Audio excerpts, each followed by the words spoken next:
Bonsoir, aujourd'hui on va entamer le cours du niveau seconde. Donc on va commencer par la notion de corps pur et mélange, qui ont été déjà vues au collège. D'accord. Donc ces notions ont été vues au collège, mais d'une manière un peu quantitative. C'est-à-dire qu'on a donné un exemple d'un corps pur, comme la vapeur d'eau, il ne constituait que de l'eau. D'accord. Donc ça, c'est un corps pur. Il ne contient qu'un seul type de substance. D'accord. Il ne contient que des molécules d'eau, et rien d'autre. Donc c'est l'eau pure, donc c'est un corps pur. D'accord. Et par exemple, quand on prenait par exemple le lait, le lait n'est pas un corps pur parce que à l'œil nu, on voit que du lait, certes. Mais si on regarde au microscope, on voit que dans le lait, il y a plusieurs substances. Il contient des protéines, des lipides, beaucoup de l'eau, etc. Voilà. Alors que là, au lycée, on va aborder ces notions de corps pur et mélange, mais d'une manière un peu plus poussée. D'accord. On va pousser un peu les définitions pour aller plus loin, pour mieux comprendre. Donc, il s'agit de niveau seconde. La séquence numéro 1, c'est corps pur, pur ou mélange. Quand est-ce qu'on peut parler d'un corps pur ou d'un mélange? Donc la séance numéro 1, le cours numéro 1, va traiter ces trois choses-là, c'est-à-dire l'espèce chimique. Qu'est-ce que c'est qu'une espèce chimique? Qu'est-ce que c'est qu'un corps pur? Qu'est-ce que c'est qu'un mélange? D'accord. Bien sûr, ces deux notions vont utiliser ce mot-là, espèce chimique. Et enfin, on va parler de l'identification d'une espèce chimique par des méthodes physiques. C'est-à-dire comment reconnaître une espèce chimique en utilisant des méthodes physiques et pas chimiques. D'accord? Donc on va commencer premièrement. Premièrement, l'espèce chimique. Qu'est-ce que c'est qu'une espèce chimique? Une espèce chimique, ce sont des choses qu'on a déjà vues au collège, mais on ne les a pas nommées de cette façon-là. C'est soit un atome, d'accord, un atome, ou une molécule, ou un ion, d'accord. Donc grosso modo, c'est ça une espèce chimique. Ça peut être un atome de quelque chose, un atome de carbone, un atome d'oxygène, un atome de quelque chose, ou alors une molécule. On connaît la différence, on sait la différence qu'il y a entre molécule et atome. Je vous rappelle que une molécule, c'est un ensemble, c'est un assemblage.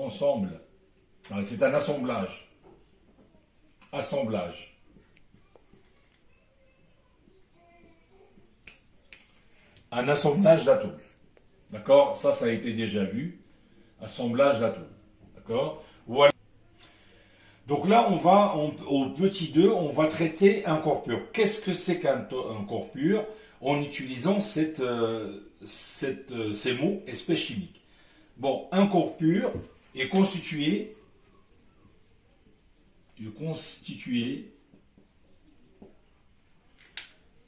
d'une seule espèce chimique, d'une seule espèce chimique.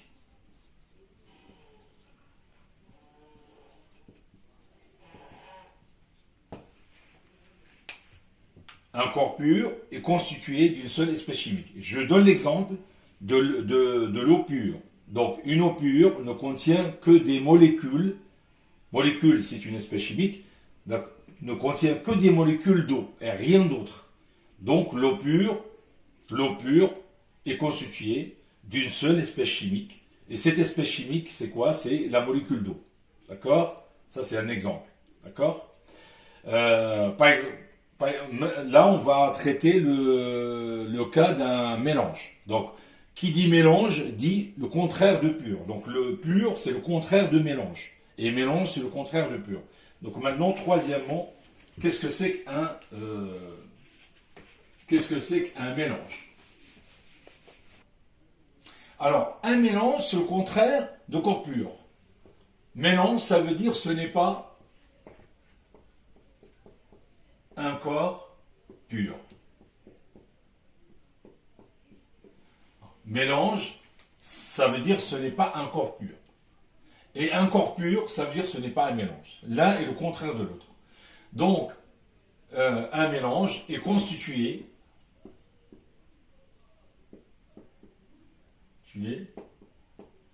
de plus d'une espèce, de plus d'une espèce chimique.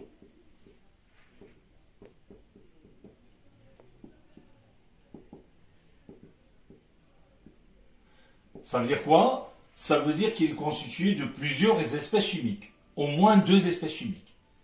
D'accord? Par exemple, si je prends l'exemple du lait, d'accord? Exemple, le lait est un mélange.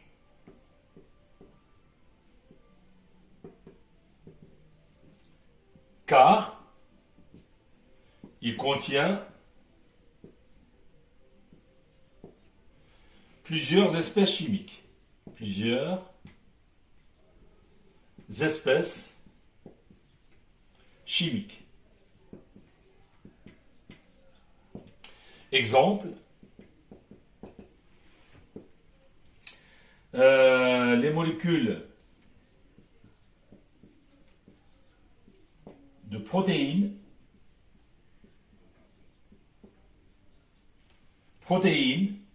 les molécules des lipides, les lipides c'est tout ce qui est graisseux, les lipides, les molécules d'eau, etc. Donc vous voyez, il y a au moins ici 3 espèces chimiques différentes. Il y a des molécules de lipides, des molécules de protéines, des molécules d'eau. Donc il y a plusieurs espèces chimiques, donc ce n'est pas un corps pur, c'est un mélange. Voilà la différence entre corps pur et mélange. D'accord? Voilà. Maintenant, on va procéder à l'identification d'une espèce chimique. Comment identifier une espèce chimique? Avec des méthodes physiques. Donc, quatrièmement, je vais effacer de méthodes physiques.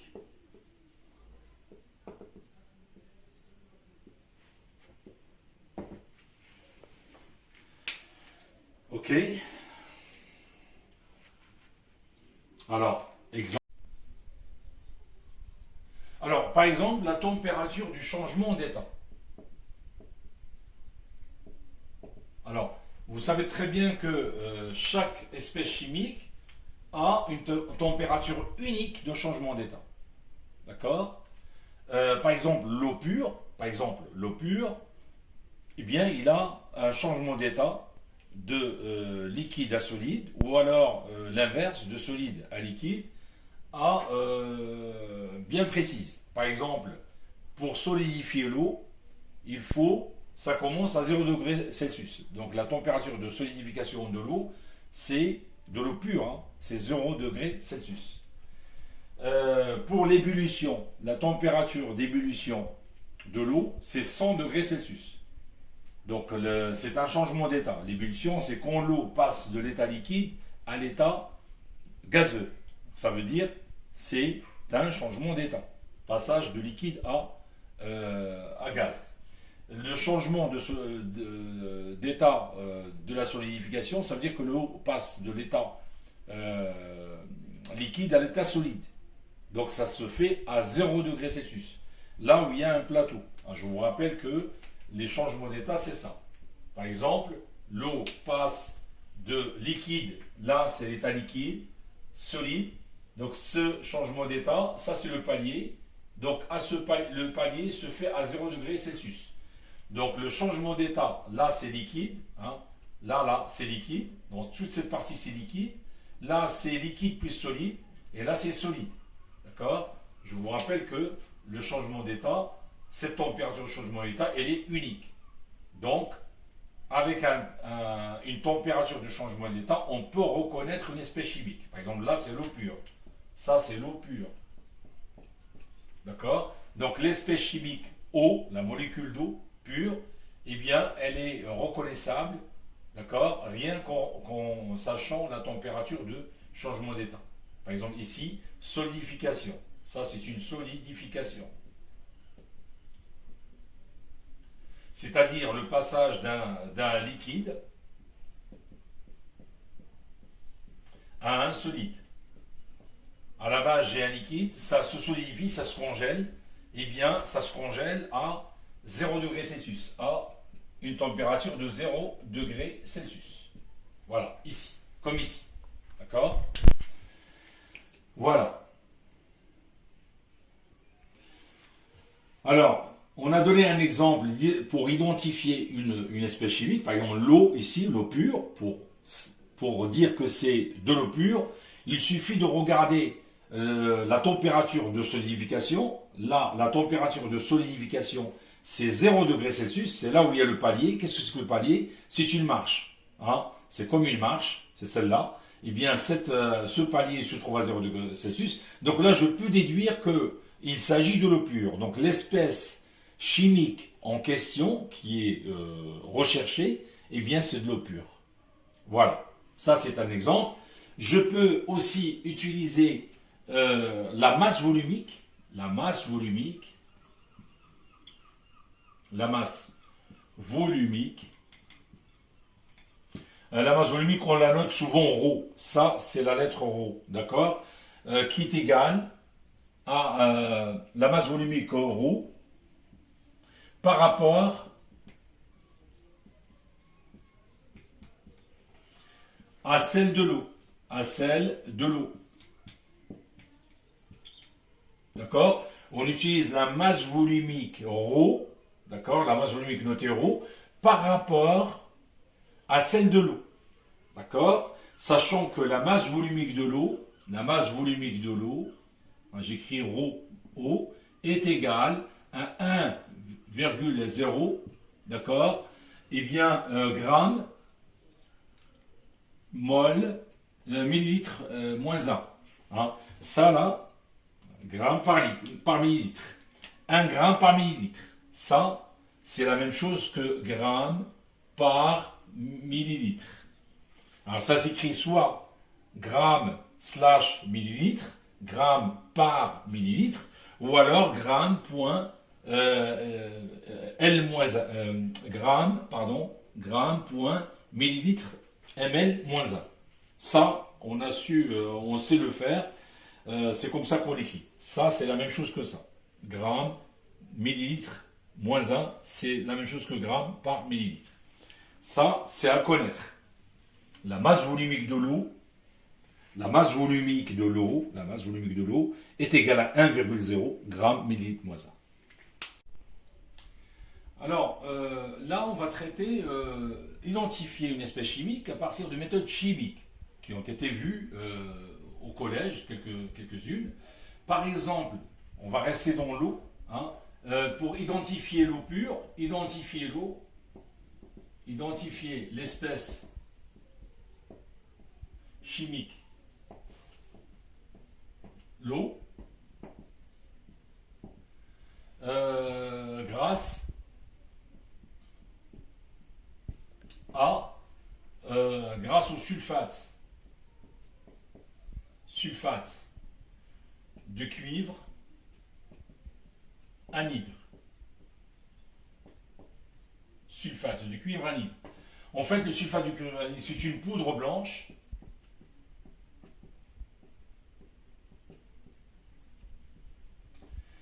qui devient bleu,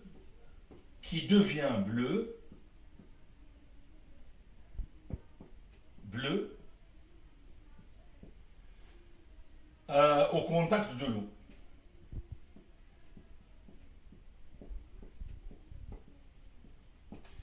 Donc, qu'est-ce que ça veut dire ça?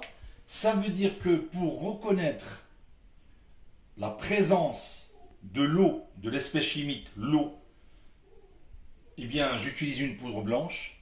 Dès que cette poudre blanche elle est mise sur l'eau, eh bien, elle devient bleue.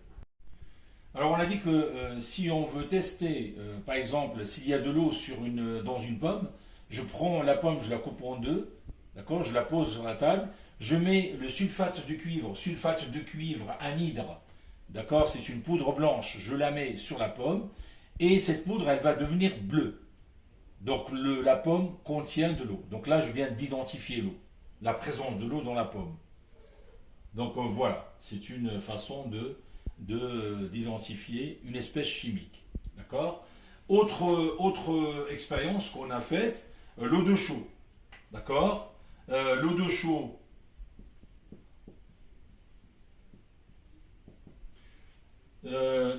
se trouble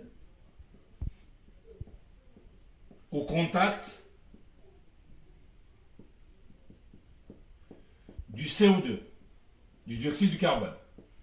Ça veut dire que si il y a le dioxyde de carbone quelque part dans un tube à essai, d'accord? Eh bien, qu'est-ce que je fais? J'utilise l'eau de chaux qui est un liquide incolore. C'est un liquide incolore. Et s'il rencontre le dioxyde de carbone, eh bien, ce liquide devient blanchâtre. Et cette blancheur, elle noircit à la lumière. Ben, ça prouve qu'il y a présence du CO2. Donc là, je viens d'identifier l'espèce chimique qui est la molécule du CO2.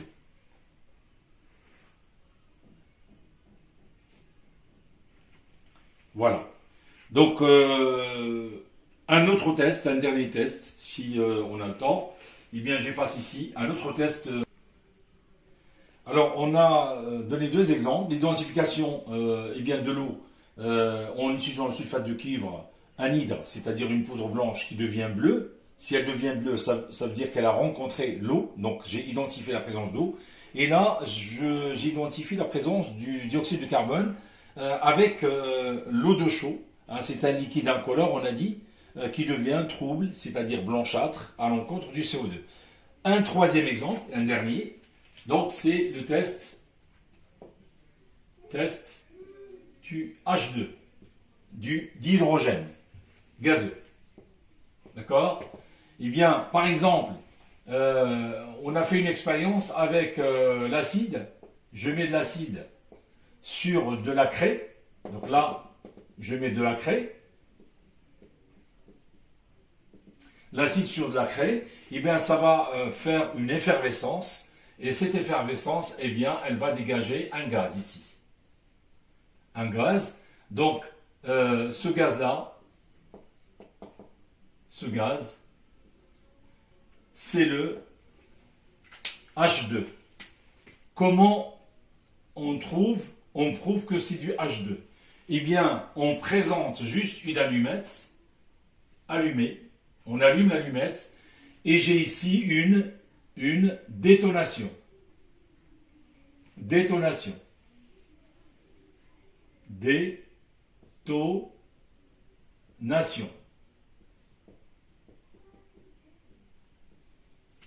J'ai pas de place, je suis désolé. Détonation, c'est-à-dire explosion, une petite explosion. Ça fait boum, d'accord? Eh bien, cette explosion, ça prouve que il y a présence du gaz H2, c'est-à-dire le dihydrogène gazeux. Voilà 3 tests chimiques. Hein. Donc, on a utilisé une méthode chimique pour reconnaître, pour identifier une espèce chimique. Dans un premier temps, c'était l'eau, l'espèce chimique, la molécule d'eau. Dans un deuxième, c'est toujours une molécule CO2. Et dans un troisième, c'est toujours reconnaître, identifier la molécule de dihydrogène. Voilà. Donc, j'espère que vous avez compris. Je vous laisse un peu le temps d'essayer de comprendre ce qu'on a étudié ici. D'accord? C'est-à-dire la notion d'espèce chimique et puis comment l'identifier. Voilà. Je vous souhaite une bonne soirée et à la prochaine.